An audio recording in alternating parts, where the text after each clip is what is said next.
Yeah, namaskar, Okay, Michael. Namaram. namaskar. Yes, Michael. So thank you for giving me the chance to speak with you. So I have like two doubts. So the first one is that regarding my practice. So recently I am being involved in spiritual practice. Yes, So like I've been in Jnana Marga. yes, So like I've started doing the self-inquiry practice, right. but like but like some of the obstacles I'm facing in the practice Yes, because of my mind and my thoughts. yes, So when I'm trying to apply my like vicharana, so yes, my my thought process that I am not this, I am not that, I am not mm, my body. yes, But when I'm using this technique also, but I'm facing obstacles. I am drawing drawn away from my practice, and I've been conquered with my senses. So yes, I'm listening. More reasoning what my senses are telling. There is no there is no sense control in me. I'm not able to achieve that. However, I am applying my my thoughts. I am not this. I am not the body. I am not the mind. mm, I am self. mm, I'm unattached with all this, but I don't know why. I'm not able to stay on that, right. and I'm being every time conquered by my senses. I cannot achieve my sense control and my Okay, mind. okay. Yeah. So Um, Firstly, thinking that is the reason why we are, it is explained to us why we are not this body or mind. That is all the five sheaths. Why the five sheaths are not what we, the five sheaths that we now take ourselves to be are not what we actually are. Because so long as we believe that we are any of these five sheaths, if we are asked to investigate ourselves, we will be investigating whatever we take ourselves to be. So if we take ourselves to be the body, we'll investigate the body. If we take ourselves to be the mind, we investigate the mind. So all these things are other than I. And there are so many reasons why they're explained for this. These are what in traditional, in classical Advaita is called the prakriyas. yeah, That is Drisya Viveka, distinguishing the seer from the seen, all these objects known by me, I am a knower of them, and analyzing the three states and distinguishing what is permanent from what is impermanent, what is changing from what is unchanging, and so on. These are all to help us to understand what it is we have to investigate. We have to investigate not any phenomena, not anything that appears, but that to whom it all appears. That's why Bhagavan often said, investigate to whom does all this appear. He didn't say ask to whom does all this appear. Merely asking that is just a mental activity. He said investigate. And what he means by investigate, he explained very, very clearly in the 16th paragraph of Nana. In Tamil, what he said is, you may understand some of the words, even if you don't yeah, understand fully. Sadakalamum manate atmavil vetirupatikutan atma-vicharam indrupaya. That literally means the name Atma-vichara is only for always keeping the mind on oneself. Keeping the mind on oneself means attending to oneself. So self-investigation is not asking who am I. It's not thinking I'm not this body, I am Brahman, I am a consciousness, I am the self or whatever. It is just fixing our attention on ourself. Ourself means not any object, but that which knows all these objects. yeah. That is what we ultimately are, is not the knower of all these things. What knows all these things is ego. But we have to start with ego, because ego is the I that now experiences itself as I am this body. So this is what we now seem to be. This ego, there are not two I's. Ego, an ego I and a real I. That is, there's only one I. Then that one I, in its pure condition, as mere awareness of being, Satchit, I am, that is what we actually are. Ego is that same I mixed and conflated with adjuncts, as I am Kartik, I am Michael, I am this body, I am this person. So we by attending to ourselves, by attending just to the fundamental awareness I am, we thereby separate ourselves from all these upadhis. Upadhis, in English, we usually translate upadhis as adjuncts, but that's not a very adequate translation. Upadhi means more than that. Upadhi means something that something else is taken to be. So if you take a rope to be a snake, the snake is an upadhi.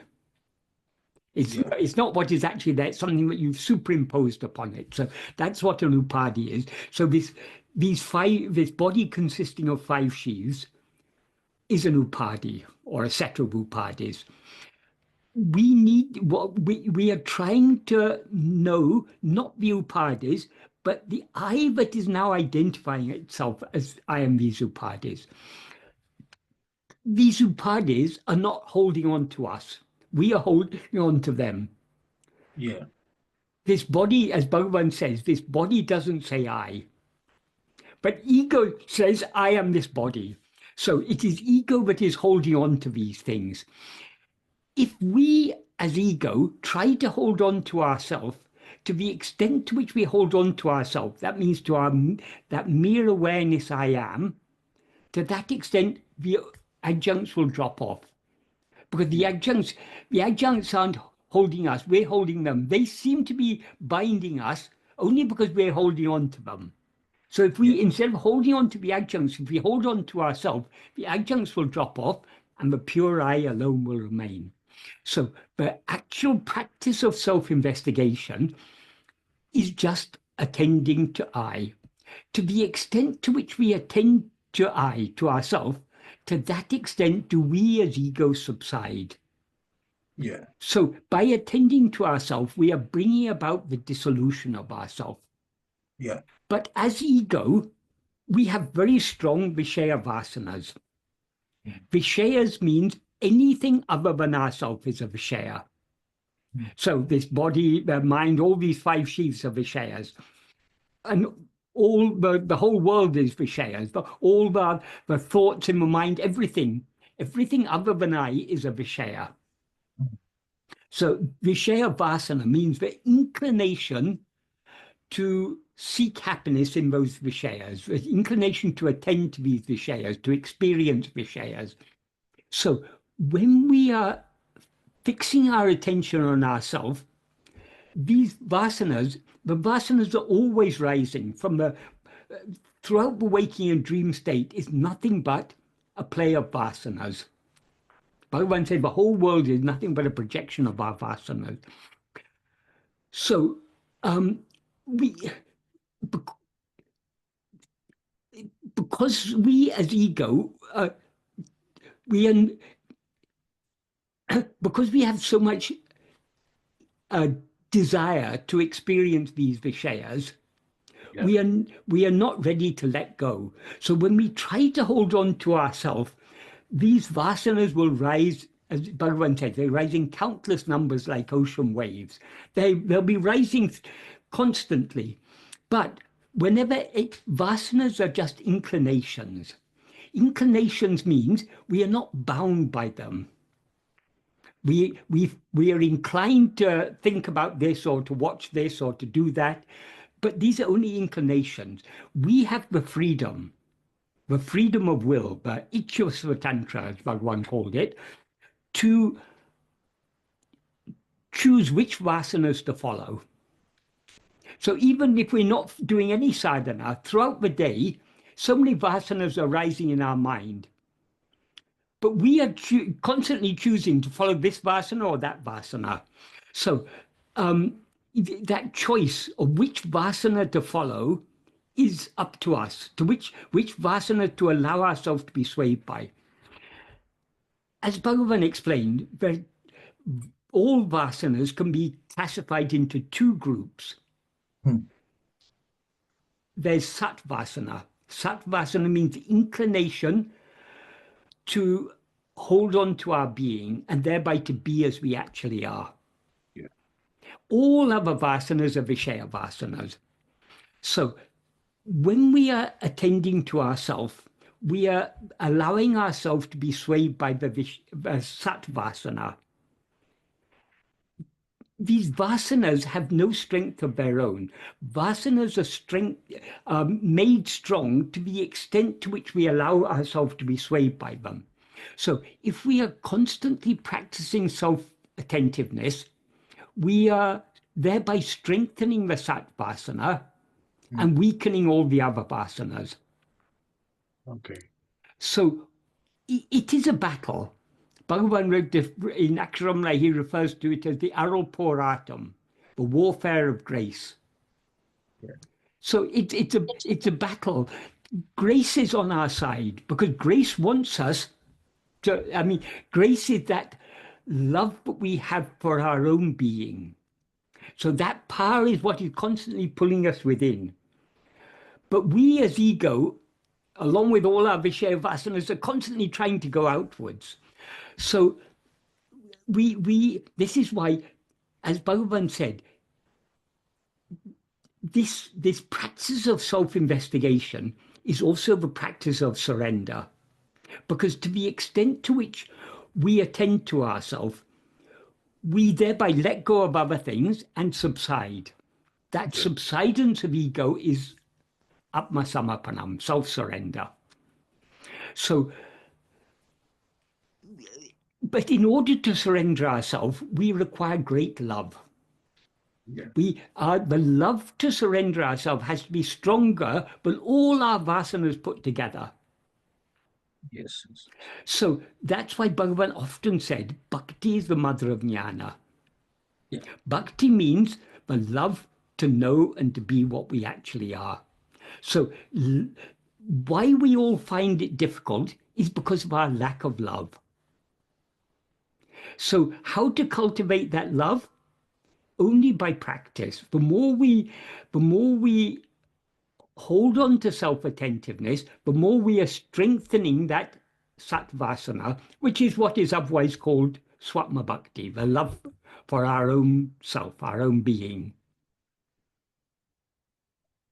Yeah. So, like one doubt. So the problems you're facing are the problems we all face, but there's no shortcut around it. The only way is patient and persistent practice.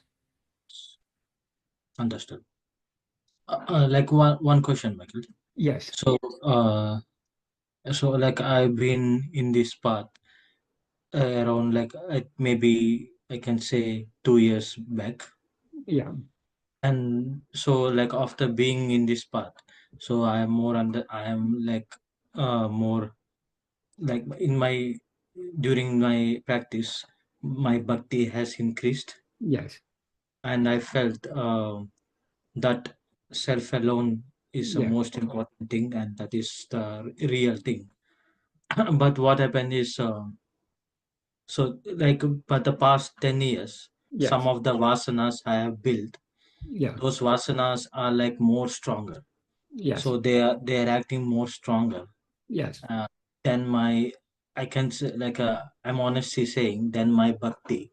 These Yeah. vasanas are acting more stronger Yes. than my practice and bhakti. These vasanas are acting more stronger, And and the I'm truth is, these vasanas, they're not just coming from in the past 10 years. Bhagavan says in Tamil, Tondru Tottu Varukindra.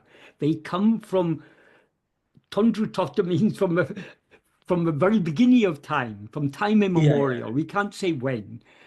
So these vasanas, the Vishaya vasanas, it's the very nature of ego to have Vishaya vasanas.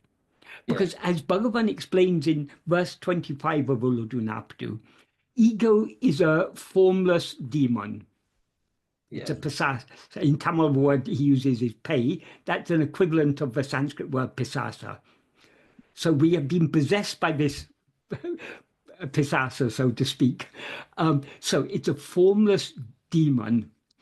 It's formless because it has no form of its own. Yeah. That means in its essential nature, ego is nothing other than pure awareness. Yeah. So it comes into existence as ego, grasping form. And we shouldn't say by grasping form, because if we say by grasping form, it must exist in order to grasp form. But what Bhagavan says is, urupatri undam, grasping form, it comes into being. So the very nature of ego, as soon as it rises, it projects a body and grasps that body as I. Mm. The grasping the body as I and it's coming into existence are one and the same thing because it has no existence apart from this grasping of form. Ego is not the forms that it grasps, but those forms that it grasps are its own projection. Mm. So, grasping form, it comes into existence. Grasping form, it stands. That is, without constantly grasping form, ego cannot stand for a moment. It cannot exist, it cannot endure for a moment without grasping form. So it cannot rise without grasping form, it cannot stand without grasping form. The, the first form it grasps is this form of five sheaths that we call body. Yeah.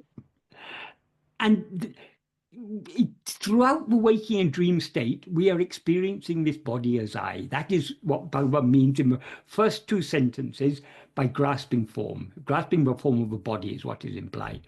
Then in the third sentence, he says, grasping and feeding on forms, it flourishes abundantly. Their forms means all the other phenomena. That is the very nature of ego, is to be constantly attending to things other than itself. And that is the food on which it lives.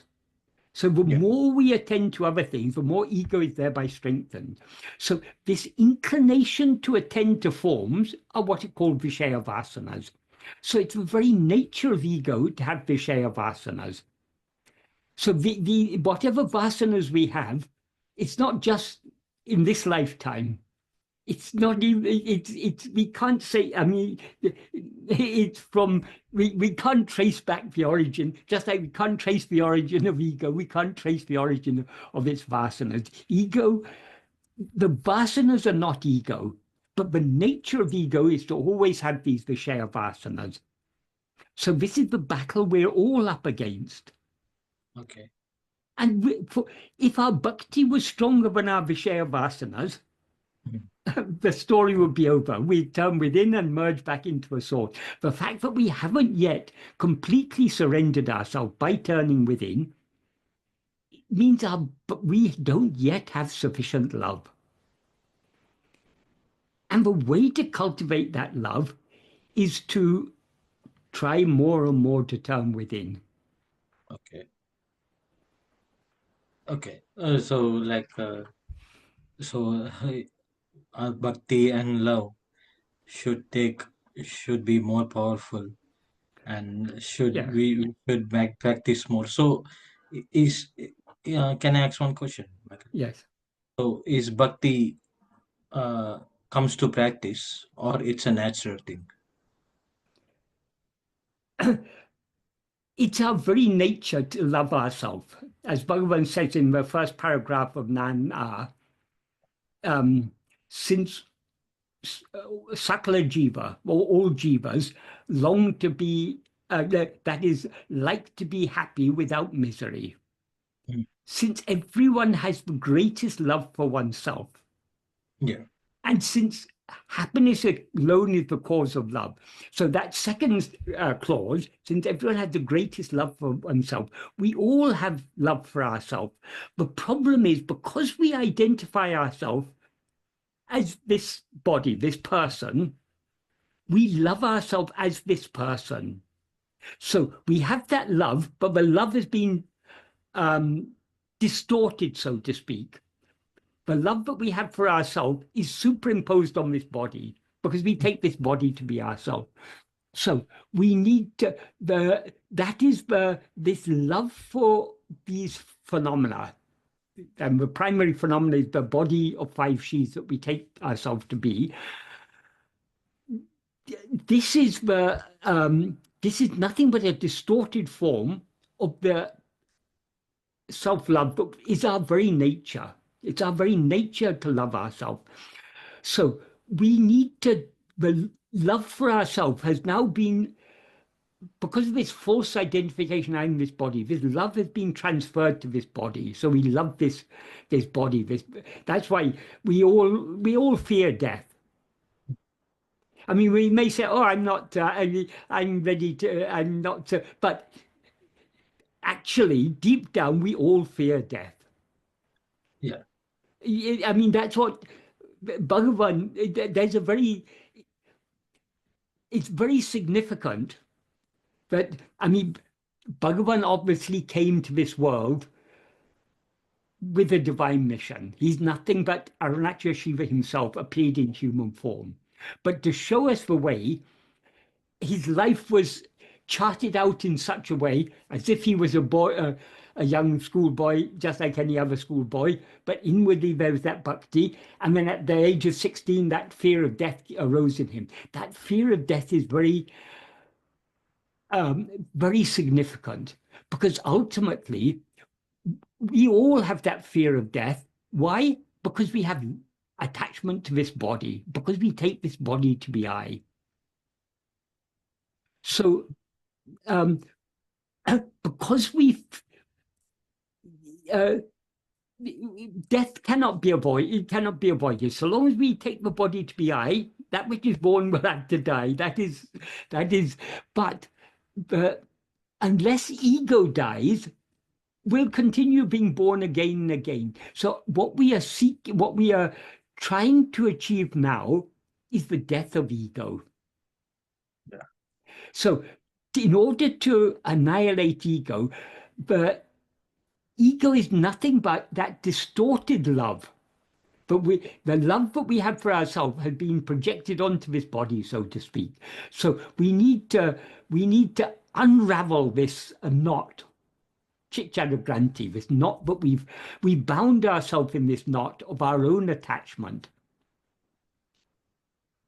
Yeah. An analogy I think Adi Shankara gives, or maybe it's given in the Upanishads or something, is the analogy of the silkworm that ties the cocoon around itself. It binds itself in its cocoon.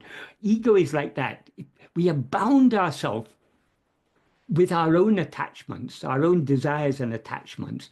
Now we need to unravel these. We can unravel these only by detaching ourselves from all these things, by self-investigation. Okay. So, so like death is only for body and not for ego and I. But if he like for realizing the I, we Yeah. have to we have to like death should become to ego as well. Yes, Then exactly, exactly, exactly. real I will be Yeah, remain alone. yeah. Yeah. That's what Bhagavan's teachings are all about. In the final verse of Uludunapadu, he says, that is, people, that is, in all the different schools of thought, the Hmm. ultimate aim, all the, in Indian religion generally, the ultimate aim is mukti. Yeah. Sometimes it's called mukti, sometimes it's called nirvana or whatever it is. But everyone has some idea. There's some, to put an end to this cycle of birth and death. But people have so many different ideas about what is mukti. So in that final verse of Uludunapadu, Bhagavan says, so some conceptions of mukti are that in mukti we have some sort of form. Other conceptions are that we are formless. Hmm. And other conceptions are, but we are free. We can have a form, and we can be formless or with form. So Bhagavan says, if it is said that the liberation one attains is of three kinds, with form, without form, or without form, I will say the destruction of ego that distinguishes liberation with form, without form, or without form, alone is mukti. Yeah. So, Bhagavan's final conclusion in No Live Do Not Do, destruction of ego alone is mukti. And the very first verse of Aksharamlai, that is where he finished the very point where he finishes No Live Do Not Do, is the starting point of Aksharamlai. Arunachala mena ahamainine pava ahate verarupaya Arunachala.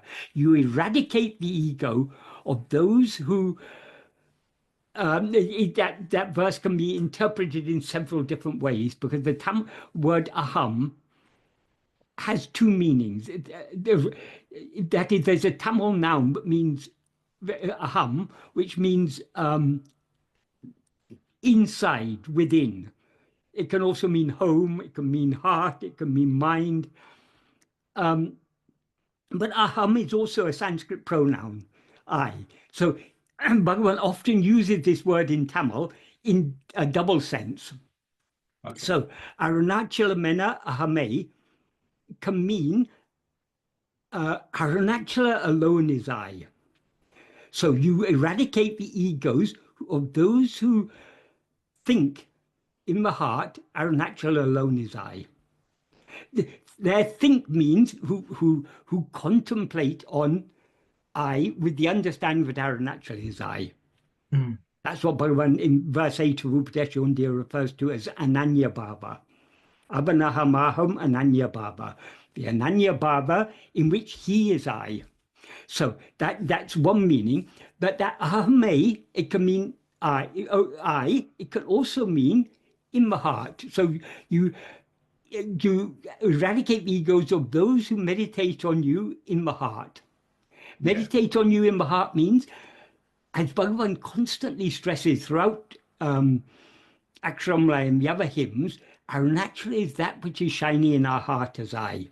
So to really meditate on Arunachala, it's good to meditate on the outward form because that outward form has a power to turn us within. But the real meditating on Arunachala is meditating only on I. Because Arunachala is that which is always shiny in our heart as I.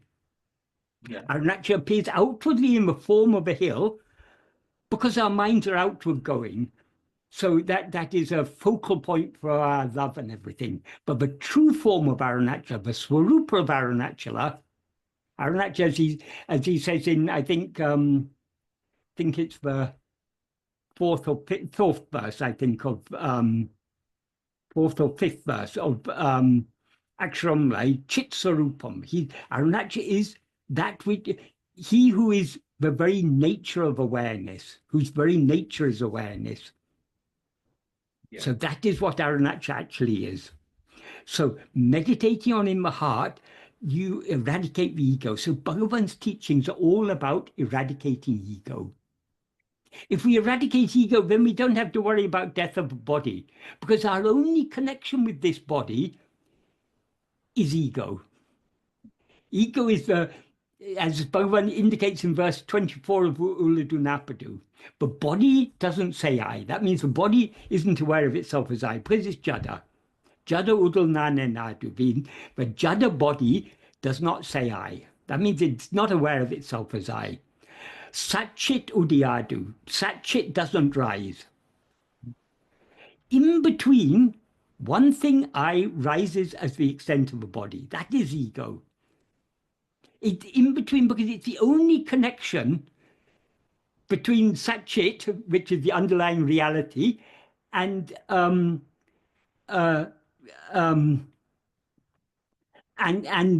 this body and world, all these things, that is, in the view of Satchit, there is nothing other than Satchit. It's only in the view of ego that there is a body and world and all these things. So ego is the go-between, the link, so to speak. So if we cut that link, if we sever that chit jada granti, that knot, then we have no connection with this body or world whatsoever. And they have no existence whatsoever because they derive their seeming existence from ego, in whose view alone they seem to exist.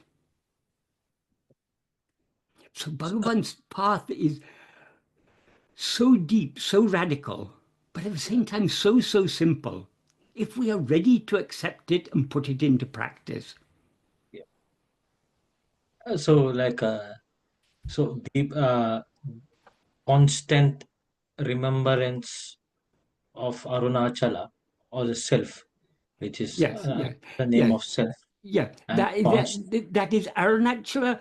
Bhagavan is explained in verse 10 of Arunachala Patikam, how by thinking of Arunachala, it works within the mind, it subdues the cheshthe, the activity of the mind, well, the jiva who thinks of it even once, it turns it to face itself. That means turns it to face it within. Thereby, it makes it achala tambol achalam. It makes it motionless like itself, and then it feeds upon that sweet soul. Sweet soul means that pakva, well cooked, well ripened soul. yeah, So by meditating on the outward form of Arunachala, Arunachala will work within the mind to draw us within. So it's good to meditate on the outward form of Arunachala, but it's better to meditate on I with the understanding that Arunachala alone is I. yes. So identification, like in my I is Arunachala, and that is only Yes, the, yes, yes. and that constant remembrance will help me to cut the knot of that ego Yeah, yes. between my The body, ego, and my remembrance, I. remembrance means merely keeping the mind fixed on ourself. And that alone is sufficient. Bhagavan says in the 11th paragraph of Nana, Oruvan tan sarupa madeyam varayal, nirantara sarupa smaranaye kai patruanayin adu andre podam. That means until one attains swarupa, Hmm. if one holds firmly, holds fast to nirantara swarupa smarana, that uninterrupted self-remembrance, adu andre podam, that alone is sufficient. Understood. So that's Yeah. So all that Bhagavan asks us to do. yeah. And we call ourselves great devotees of Bhagavan, and we do everything except what he asks us to do. That is the problem of these thoughts. So Yeah, like even Adi Shankaracharya also yeah, told this point, Ananya Bhakti, yeah, which is, exactly. yeah, like fixing only that on that Yeah, thing yeah, yeah, which alone is the real. yeah, yeah, Yeah, and exactly. yeah, so like when like me who's new to this path, so when I'm trying to do this on fixing, like like uh fixing on this one thing which is real, which Yeah, is self, I call it Shiva. yeah, So but what is happening is, Michael, so I can fix my mind on like certain amount of period or time, mm, but I'm drawing back yeah. back to this like greatest imagination of This is thoughts. this is what is happening to all of us. This is the Arul Poratam, the warfare of grace that is going on in our heart. It's a battle between, Bhagavan says in Guru Vachaka Kovai, Yeah, all these Puranic stories of Devasura Yuddha, the war between the gods and the demons, the Devas and the Asuras, it is nothing but this battle that's going on in the heart of the devotee between Sat Vasana and all the other Vasanas. it's, yeah, pure, like the pure grace of Arunachala will help us And one. yeah, well, grace is always on our side Yeah, if we are trying to turn within. Yeah, that's true. If we are constantly running outwards, we are rejecting that grace. Yeah, Bhagavan's grace is always available in our heart, as our heart, but we yeah. spurn it by constantly looking outwards. Okay. Just I have another just small question, maybe Right. general. I think. So as we being normal beings, we are being time bonded. Yes. See, we always think about the time, Mm. and so yeah. So at this time I have to do this. At this time I have to eat. Yeah. Time I have to sleep. Yeah. So all And at like one time we have to die. oh yeah, one time. We are slaves of time. And Yeah. one day this time will come and swallow us. Yeah, so like as a student of this path, Yes. and as a student of this self-enquiry, how Yes. should I see the time? So I be thinking about the time, like how the great people like Ramana Maharshi. Don't think about the time. Think about yourself. Okay. Time is something other than yourself. So the time you spend thinking about time Yeah. is wasted time. Instead of attending to time, attend to I. Okay. So like great people like Ramana Maharshi, they don't see they they Time is see not real. Time is not time is real. not real. Yeah, time is Time not. appears only when we rise as ego. Okay. Like So all I other phenomena, it depends upon ego for its seeming existence. okay. So ego is the reason for the time to be real, but Yeah, the time is not real. no. Yeah. So for like great people like Ramana Maharshi, they are beyond the time. Beyond time, beyond space. Yeah, beyond time and space. He is infinite and eternal. Yeah. Yeah. So this was like a He small is question. ever present in all times, in all places. But he is Yeah. beyond time and place. Yeah, that's true. Because like I've been like a small doubt. So whether like these great people like us, they think about the time, this time I have to do this, time I have to do this. No, no, That nothing was a like small. that. Nothing like Yeah, that. yeah. Yeah, so yeah, this was the last question. Thank you, Michael. So Okay. what I learned is constant remembrance of Arunachala, Yes. and constant practice. Ananya Bhakti, Yes. Ananya love is the way to cut this ego. When we cut this ego, then we can achieve the real self, which is Yes. real I, which is Yes. not destroyed by Yes. anything. Yeah. Namo Ramanaya. Namo Ramanaya. Thank you. Namo. We're about to be cut off, I think. So that's, I think, a good place to end. Yeah, yeah. Namo Ramanaya. Namo Namo Arunachala. Ramanaya. Namo.